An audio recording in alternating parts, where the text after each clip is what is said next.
Hi everyone, I'm Renee and welcome back to my channel. Today I'm going to show you how I make my gum paste for making beautiful gum paste flowers and other decorations.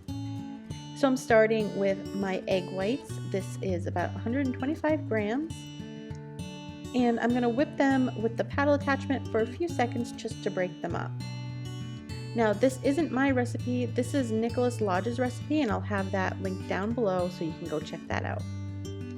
Now I'm adding in my powdered sugar. In this recipe, you're going to use about 825 grams divided. So this initial amount is the 725 grams.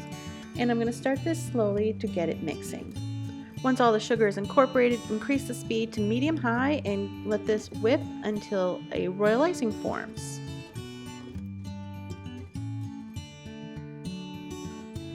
You can see the mixture lightens up and increases in volume, and essentially we've made a royal icing.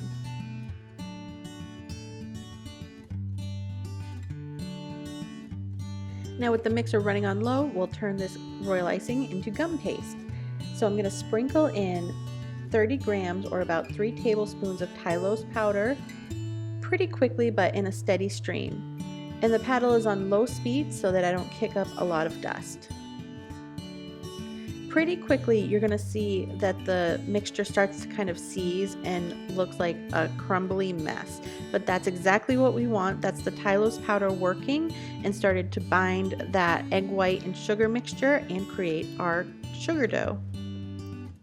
I know it doesn't look like much right now, it's kind of a crumbly mess, but I assure you it's going to work.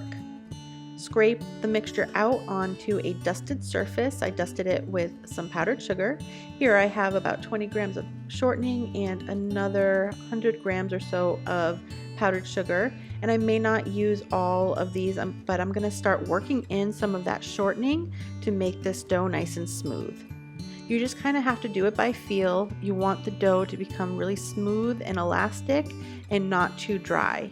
If it's too dry, add more shortening. If it starts to become too sticky, add a little bit more powdered sugar, and you kind of have to do it by feel, but you'll get the hang of it really quickly. It's winter here in New England and extremely dry, so I'm kneading in just about all of that shortening and very little of the extra powdered sugar. Now, this really depends on climate, so if your climate is more humid, you may not need much or any of the shortening and you need more powdered sugar. It really depends on your climate, so just adjust how much of each that you add until you have a nice, smooth, and elastic dough that you can see is starting to form here. The end result should feel smooth and supple, but if you pinch it between your fingers, it shouldn't be tacky at all. And that's how you know you have a good consistency.